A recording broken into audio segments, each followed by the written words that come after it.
So some immediate thoughts. What a range of projects to, I don't envy the task before you. So what are some things that immediately kind of come to mind with these projects that you're going to think about? Brett, you look like you have some thoughts immediately. Well, one thing that I think is really interesting to me is just how much processes played a big part in all of these projects. You know, I think in general, we're not looking at projects that where aesthetics were a kind of large part of them, but where kind of processes, community engagement, kind of larger kind of ecologies around these visions. And I think, to me, what, you know, kind of one of the big questions is, like, how realistic are those visions and the kind of connections that some of these projects, and I think there was definitely a range, but it was really great to see projects that I think were so defined by these processes for resilience. A follow-up question with that, though, because with architecture projects, for example, the unbuildable, the dream projects are something that really drive the field forward in some ways and kind of bring people to the next level. So when you're thinking about these, how much is that practical element going to play into how you evaluate the projects? Is that for me? Yeah. Or anybody else?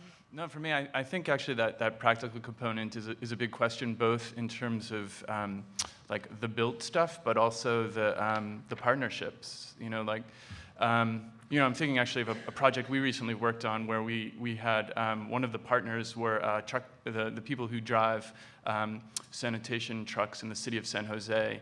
And one of the big pieces of the project was that it was magenta, and these you know, drivers would not have magenta on their trucks, and so that kind of what happens on the ground, I think, can often be you have to test that, and you have to, you know, get feedback on that. So I think, to me, that's a question that definitely reverberates with a lot of the projects.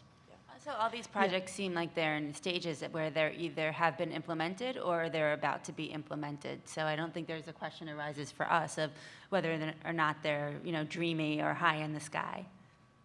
And Amy, you've had a lot of experience with the implementation stage. So what are some things that you think about for the projects in terms of the next step in scaling them?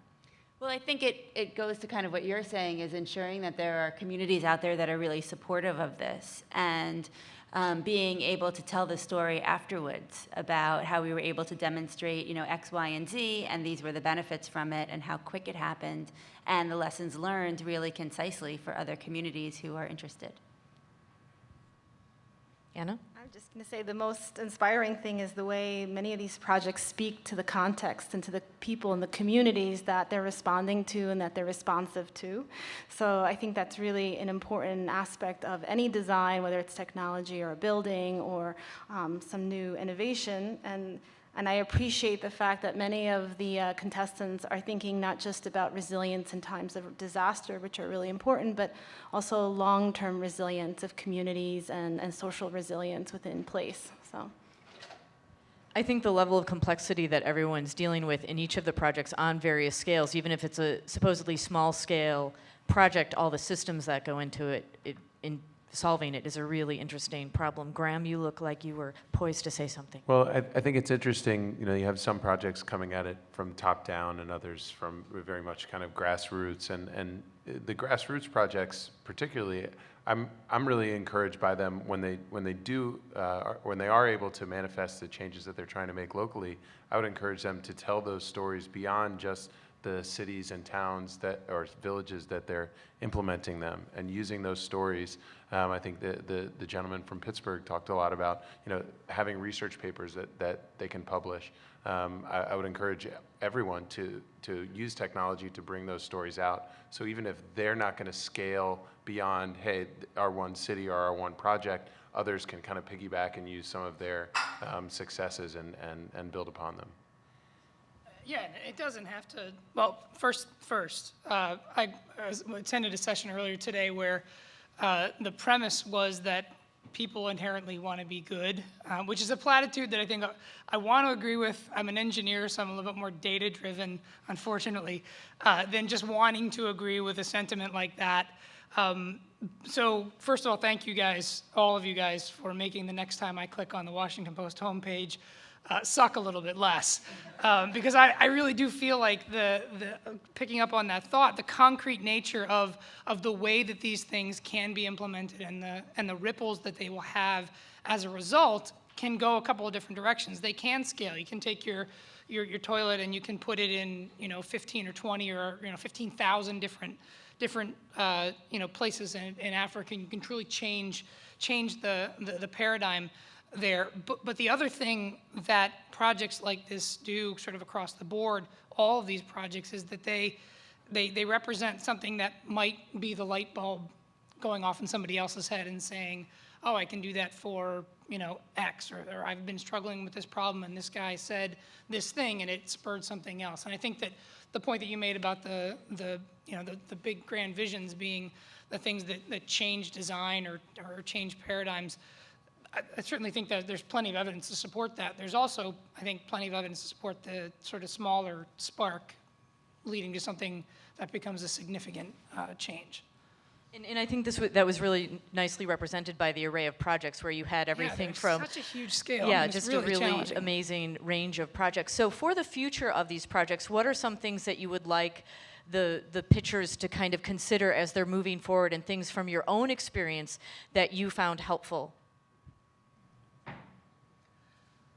I like data and I like stories, right? So combining those two things, taking the technical information out of the rapid deployment project and saying it had this effect on human life, and it was able to sustain for X number of days. Marrying those two things together, I think gives people who work in the space that these projects are attempting to deal with a sense of connection to something that's larger than just going to work and do an AutoCAD or whatever like that. So combining those two things and really making it about something that's beyond just the strict execution and the more inspiring aspects of it is, I think, what I'd like to see come out of some So of them. more stories and more data going forward.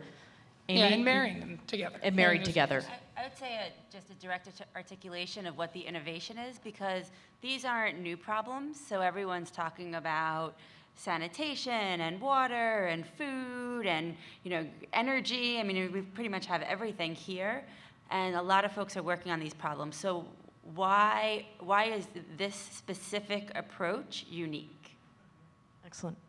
Anna? Just a sense of priority. Some of these interventions, from big to small, it'd be good to have a sense of what are the priority interventions and the ones that would make the biggest bang for the buck, kind of, and have an understanding of the time scale at which it would take to actually implement. And so some of these might take a long time. Some of them are in place. What would it take to scale, and what's the time horizon for that to scale? Yeah, kind of piggybacking on that, I'm a planner, so I love seeing okay, where are we in the Gantt, right? But also on the storytelling piece, there's a lot of discussion, and there is an emotional hook around what's the problem that we're trying to solve. But I love hearing or seeing, visualize, what is the end state that we're driving towards? So I think a lot of that, begin the story with the beginning of the hero's journey, right? What is the problem we're trying to solve? But end it with, what is the end state that we're going to achieve or trying to achieve? Would be nice to see. Absolutely. And Brett, any last thoughts? Yeah, I mean, I would just piggyback on this thought about that a lot of these things aren't new. Like, we can look at people like Buckminster Fuller, who were thinking about some of these things, decades ago. But I think that question of taking the innovation forward, and how do you bring that forward, and how do you make it something that is really, that can inspire other projects, I think is a nice way of thinking of these. Absolutely. Excellent. Well, thank you so much to all of our fabulous jurors.